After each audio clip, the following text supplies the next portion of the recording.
खुलुमबाय नोंथांमोनखौ बयखौबो दिनै आंनि प्रदीप कुमार ब्रह्म इउटुब चेनेलाव बरायबाय आं दा नैबे Ramphalbil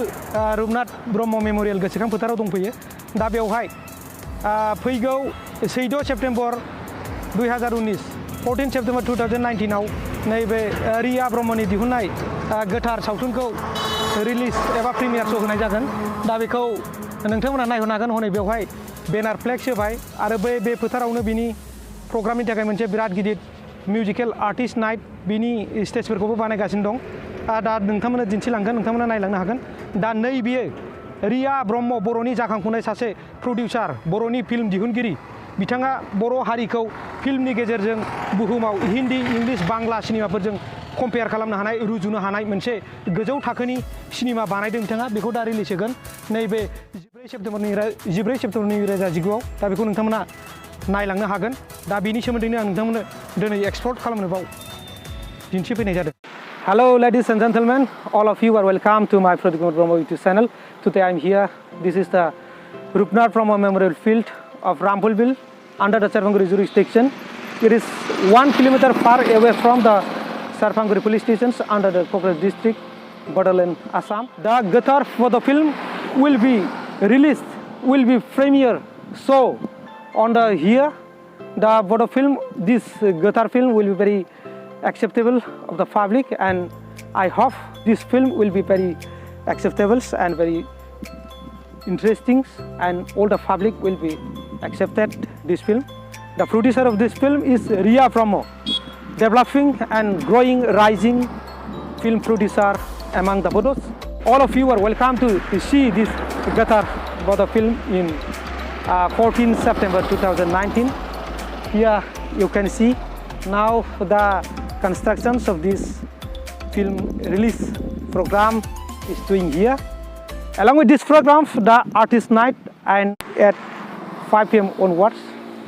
you can see along with musical nights. The guitar film will be super hit. I hope it will be super and duper. It will be accepted all the public, all the film lovers. Hello, जों दा नै Ramphalbil Rupnath Brahma memorial फिल्डआव दं बेवहाय 14 September 2019 आव बर'नि जौगाखां film दिहुनगिरि रिया ब्रह्मनि गोथार सावथुनखौ बेखेवनाय जागोन रिलिज होनाय जागोन दा बेनि खामानिफोरा नै मावगासिनो दङ स्टेजआ बेवहाय बियो आर्टिस्ट नाइटबो जागोन लोगोसे बेयाव गोबां बे फिल्मनि आरो गुबुन गुबुन बर'नि मुंदांखा महरगिरिफोर एक्ट्रिस एक्टरफोर फैला मेन्डेलामोनबो फैगोन दा बेखौ नोंथांमोननो जों दिन्थिनाय जाबाय Now we are coming here to explore the forthcoming film release of guitar. It is the Riya Brahmo's production. नोंथांमोना नायनो हागोन नै सोलिगासिनो दङ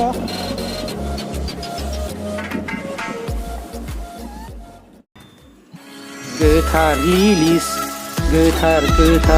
cinema release, guitar cinema, guitar release, guitar release.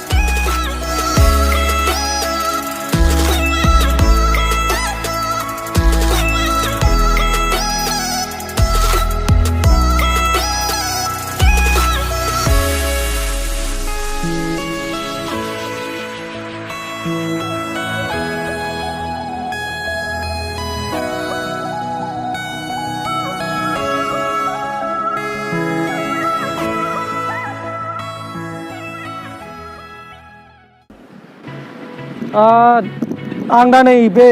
रिया ब्रह्मनि 14 सेप्टेम्बर 2019 आव रिलिज जानो गोनां गोथार सावथुनखौ बानायनाय नैबे स्टेजआव रुपनाथ ब्रह्म गोसोखां फोथाराव दंफैयो दा बेनि बानायनाय हाबाफारि माखासे बेफोरो सोलिगासिनो दं नायलांनो हागोन नोंथांमोनहा जोंजोंनो लोगोसे आसा खालामदों बे सावथुना गोबां हिट जागोन दा नै जेरैबो बिनि लाहार फाहारा जागासिनो दं गोबां गिदिर हाजार मानसिफोर जिरायनो हागोन बेवहाय सियार बसायजोबगोन आसा खालामदों बे सावथुना हिट जागोन होननानै मिथिनो मोन्दों दा नै जों दंफैयो बेखौ थांनाय सप्तासेनि सिगांनिफ्राय मावदों आरो नै दा सानब्रै सानबा दंबावो गेजेराव बेसिमाव बेखौ गोबां साजायबाय थागोन मिथिनो मोन्दों बे सावथुनाव मिउजिकेल नाइट बेवहाय हरसे खननाय मोसानाय आरो बर'नि सावथुनगिरि एक्टर एक्ट्रिसफोरखौ फैजोबगोन आरो बेजों लोगोसे बर'नि मुंदांखा कमेडियान गाजा खालामगिरि फैला मेन्देला बिथांमोनहा बाव सफैगोन सोरगिदिं मावनाय हाबाफारिफोरखौ नोंथांमोननो जों दिन्थिनाय जाबाय अभी में रामफल बिल रूपनाथ ब्रह्म में होने वाला 14 सितंबर 2019 में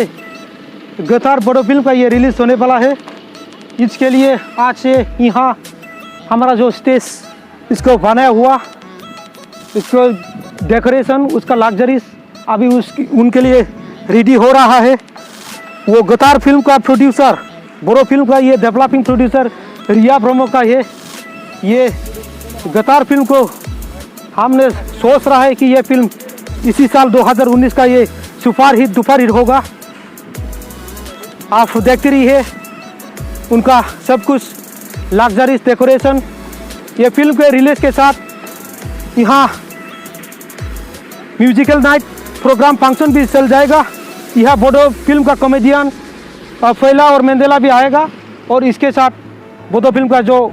artist actor actress hero heroine सबको आप यहाँ देखना पड़ेगा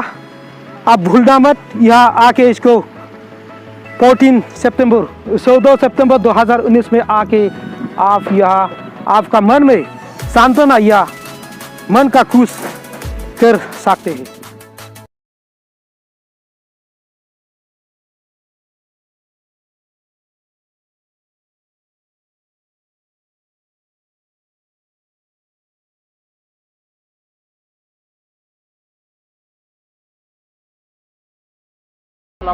सानबा ना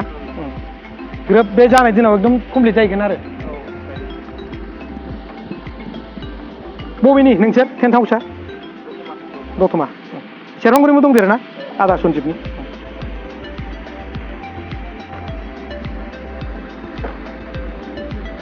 गोजौआवबो नै गोबां खस्थ' खालामनानै गाखोनानै एकदम महाबाहु मुनलाइट सार्कासाव बानायनायफोरबायदि बानायगासिनो फंबायमोनहा मोख्राफोरबायदि खस्थ' खालामबाय बिथांमोना बे फिल्मखौ हिट खालामनो थाखायनो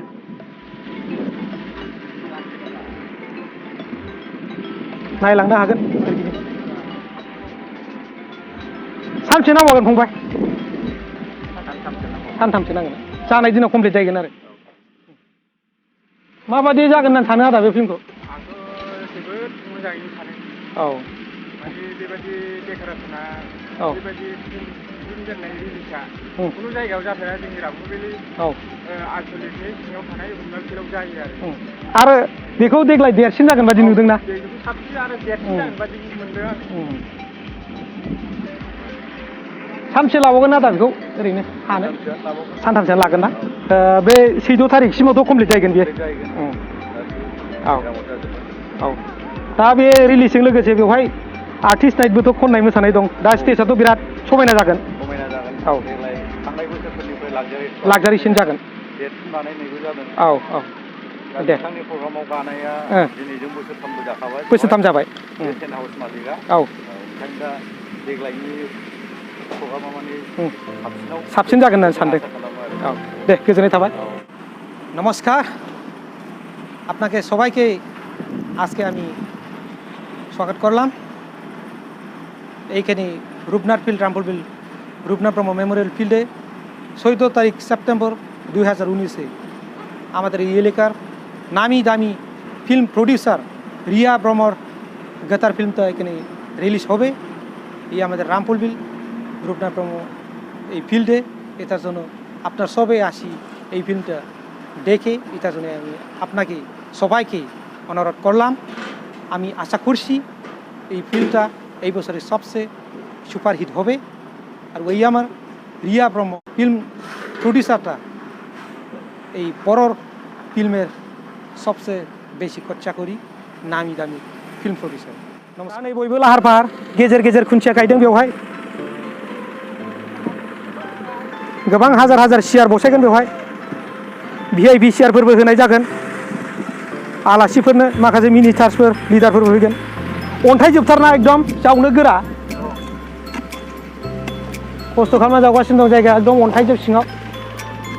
दा बेयावहाय दा बे रुपनाथ ब्रह्म मेमोरियल फिल्डआव गिदिर गिदिर खेलाफोरबो जायो गोबां ट्रफि खेला सिल खेला नेशनेल खेलाफोरबो जायो दा बेखायनो बे फोथारा मिनि स्टेडियामबो जाबाय दा मिनि स्टेडियामनि कनक्रिट बिल्डिं वाल फाउन्डेसन सोरगिदिं वालफोरखौ बेयाव बानायगासिनो दङ नै खामानियाव मुखुब जानानै दं दा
अहा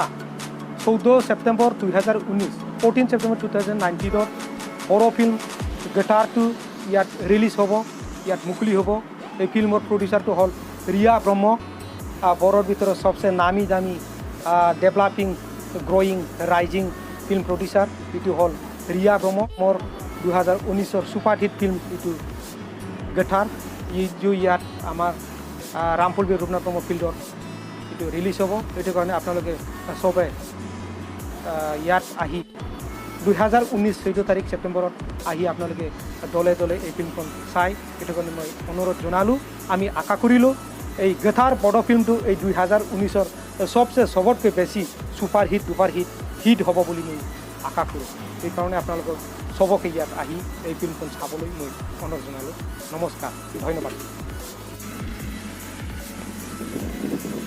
बिदिब्ला दिनै भिडिअखौ बावनो फोजोबनोसै बाय नोंथांमोना जुदि आंनि चेनेलखौ नायदोंब्ला अन्नानै शेयार लाइक कमेन्ट आरो साबस्क्राइब खालाम बेनिफ्राय साबसिन गोदान गोदान ब्लग भिडिअफोरखौ नोंथांमोना नुबाय थानो हागोन जोङो गोदान गोदान जायगाफोराव थांनायाव जोंजों लोगोसे नोंथांमोना मेगनजों खोमाजों नुफाबाय थानो मोनगोन बेनिफ्राय बांसिन साबसिन नुथायफोर नुनो मोनगोन होननानै नोंथांमोना नेना थाबाय जाबाय